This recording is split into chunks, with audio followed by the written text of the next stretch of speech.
Γεια σας. Ως δημοσιογράφος, εκτός από το να τα παίρνω, ξέρω και να την ψάχνω. Όπως τώρα, με το Κομφριέλ, το οποίο κάνει τα μπαμπακερά να φαίνονται σαμάλινα όπως χειρίζεται και προωθεί την καλή ποιότητα του κόμπου. Οι κόμποι κάνουν τα ρούχα να ξεχωρίζουν, να φαίνονται σαν καινούρια. Ένα απορριπαντικό να προωθεί κάτι τέτοιο, αμφιβάλλω. Γι' αυτό κάλεσα την κυρία Ρουφιξεύσκη, γνωστή δημιουργό της ερμαφρόδιτης γυναικείας μόδας για τραβεστή, Μίστερ Ρουφιξεύσκη. Γεια σας. Καλώς ήρθατε. Μετά από χρόνια δημοσιογραφικής έρευνας, ξέρετε που κατέληξα? Στο ότι τα ρούχα παλιώνουν γιατί τα φοράμε.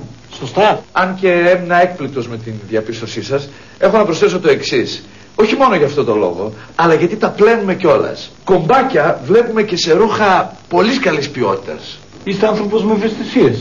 Φαίνεται να σας απασχολεί αυτό. Βέβαια. Σας μιλάω ότι δεν με πιάνει ύπνος τα βράδια. Αφού θέλουμε τα ρούχα μας να φαίνονται καινούργια όσο περισσότερο γίνεται. Για να τα φοράμε όσο περισσότερο γίνεται.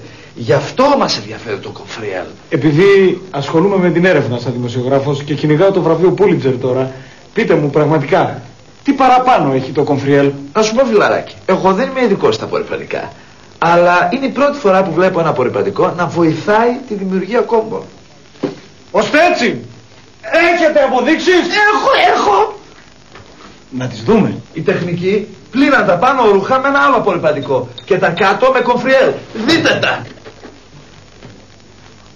Φανερή διαφορά. Γι' αυτό η Μις Ρουφιξεύσκη για πρώτη φορά συνιστά ένα συγκεκριμένο απορριπαντικό. Άρα για να κρατάμε τα ρούχα σαν καινούρια δεν τα φοράμε. Σπούδασα, ονειρεύτηκα, μελέτησα, ερεύνησα, κουράστηκα. Τελικά